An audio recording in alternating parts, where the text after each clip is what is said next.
This is in rough shape too. There's some slop on there. I don't know if this thing's charged or when the last time this thing is charged.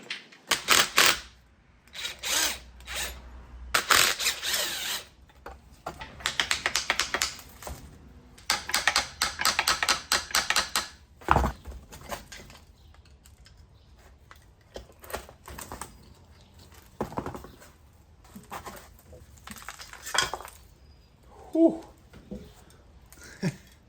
That's pretty amazing.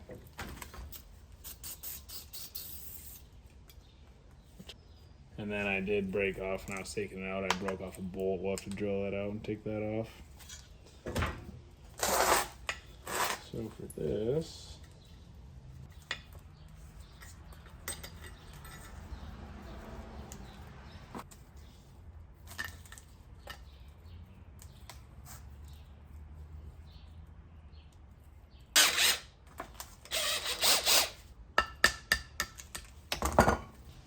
this is in way worse shape because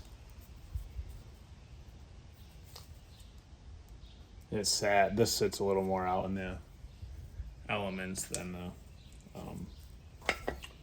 starter does. Let's see what he gave us.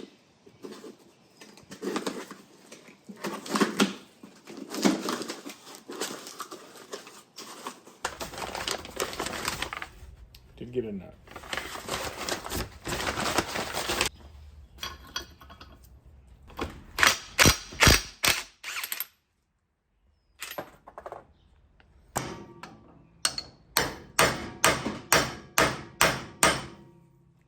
Peeing that over, unfortunately.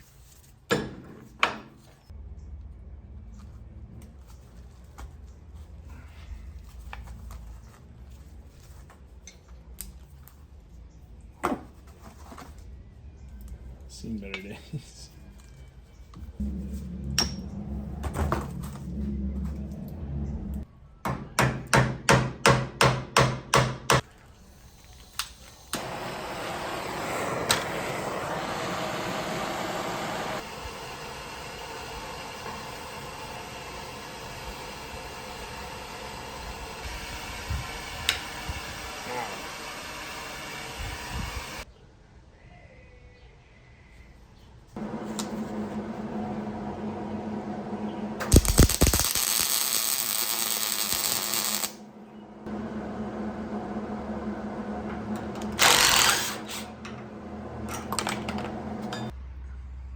You guys helping me out today?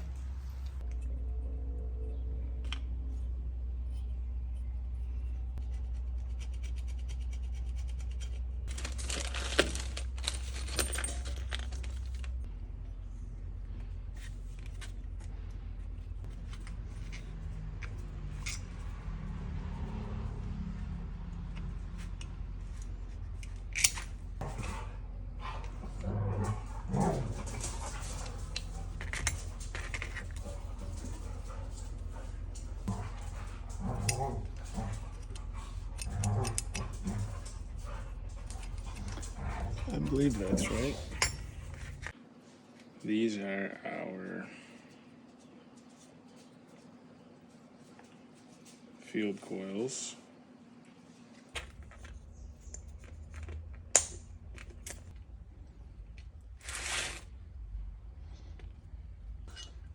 I like how they're always only over Cooper.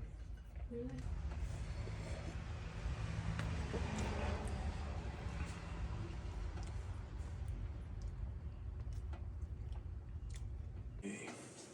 So I know one of these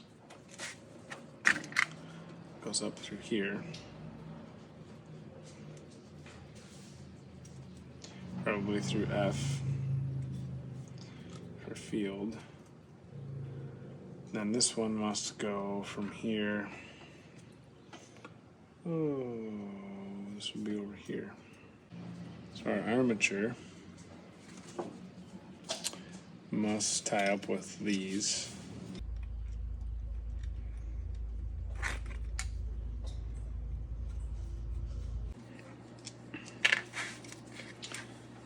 So I'm thinking For the armature, I don't think it was connected. If you look, this one has that little insulator. This one does not. So this one just gets grounded through to the body, just like on the starter. Here.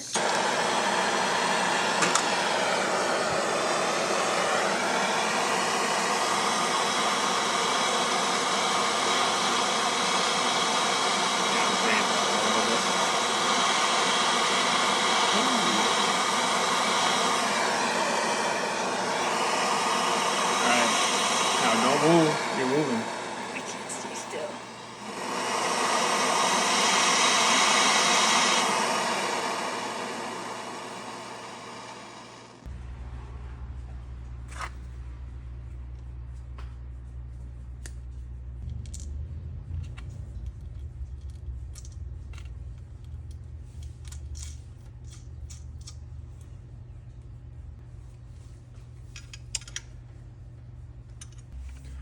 Just checking to make sure. See, that brush is upside down. That's better. So the bearing goes into here.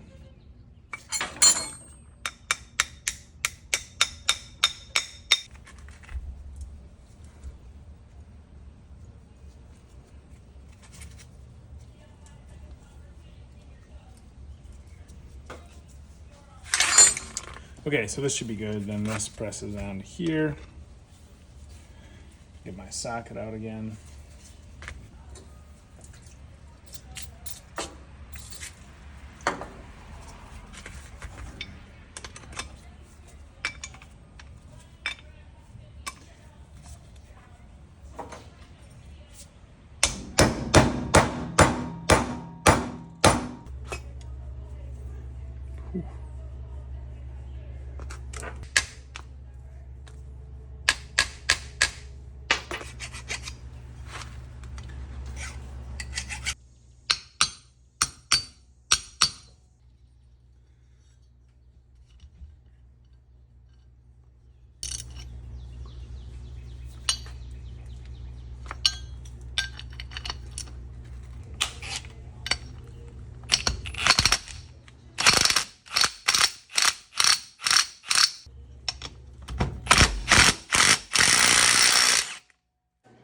Somehow I welded that to it.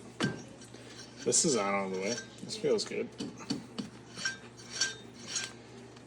Oh.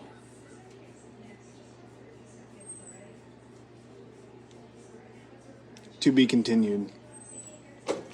So one thing I want to point out for all of those that are of you that are actually looking to do this or something. So there's two studs on here, right?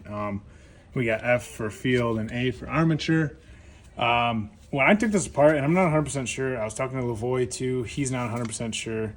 So if you look, one of these I don't think would connect to anything, and I think that's because it just came out. So what I did was I just put that direct to the case. So if you look back here, we've got one brush, which is the side that our field coil goes to. This is insulated from the end cap, and then this brush is not insulated from the end cap. You can see there. So if you actually take the ohm meter and ring this out, this has a pathway from here to the case, which means that I just need a pathway from here to the case on the stud. I'm not 100% sure. However, if you did put a wire on there, you would just run from this terminal over to this end cap, which would kind of be like redundant, I guess is what I would say. So I'm going to go ahead and I'm just going to throw this together like this, and we'll see if it works. So the other thing with this is that you can actually test this like a motor. So we can try that.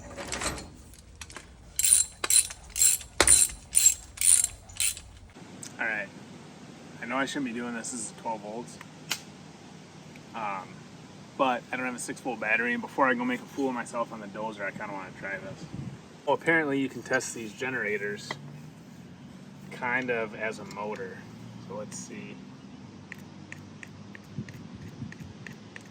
No spinny. Still a little hard though. Oh, see? Okay. There, it wants to go. I don't want to zap this because those wires are pretty small in that coil.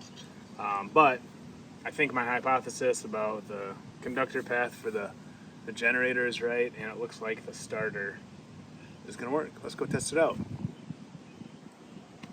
Hey, you're supposed to be in the garage, huh?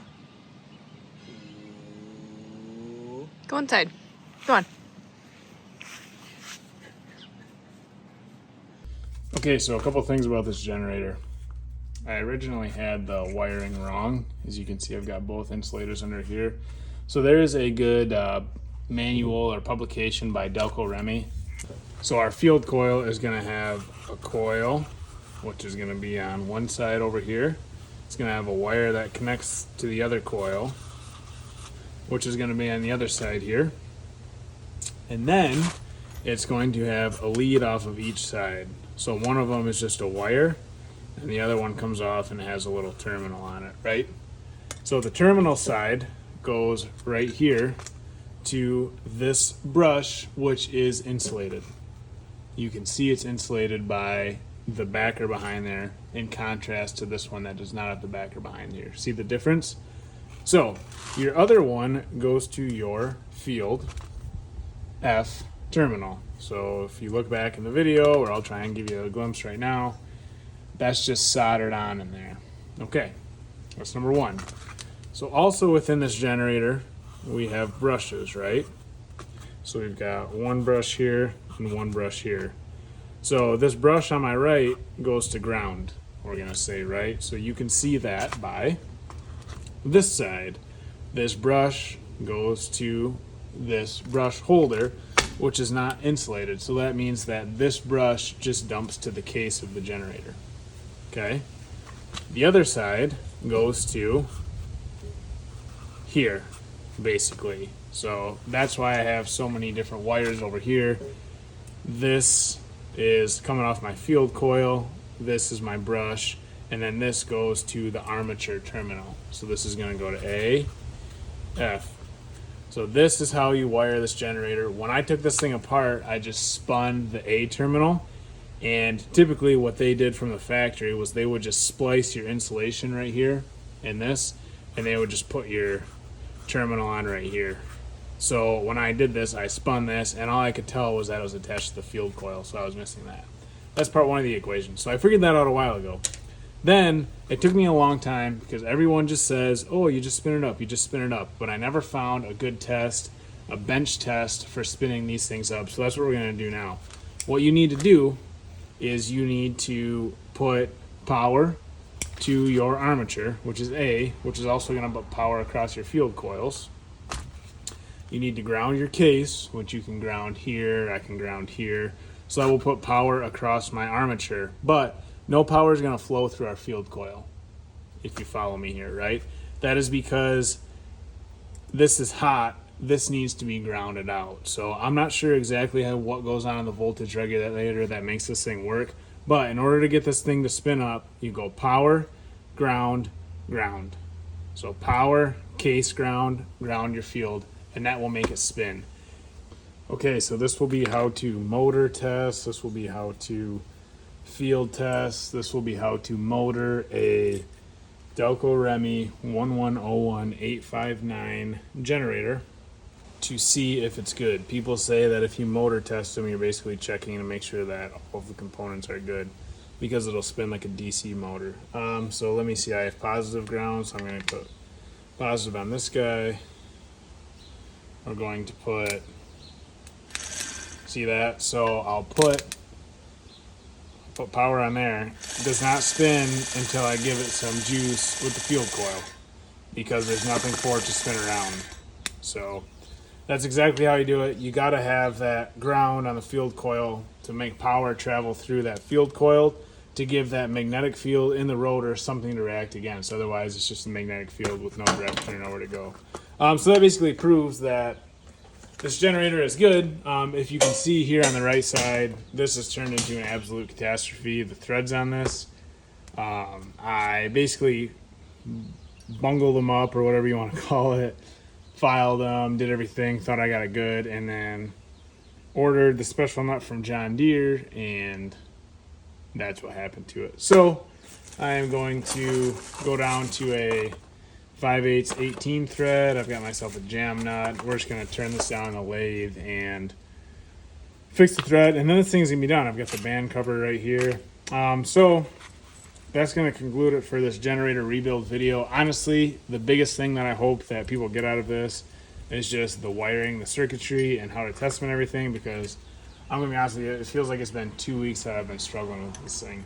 So that's it, guys. Thanks for watching. If you guys want to see the bigger video, what is going on and everything, make sure you subscribe. Stay tuned to the channel, because we're going to take this up hopefully this weekend, in a couple days here, provided I get everything done and get this thread fixed. And we're going to put it on the dozer with a bunch of other stuff, and we're going to actually see if we can get the dozer basically to start good, charge good. Got a new voltage regulator here. With my newfound knowledge of everything, I should be able to hook that up. So thanks for watching, guys. If you have any questions, feel free to leave them in the comments. Again, I'm here to help out because I really struggled with this. Other than that, we'll talk to you next time. If this guy switches lenses here. Come on.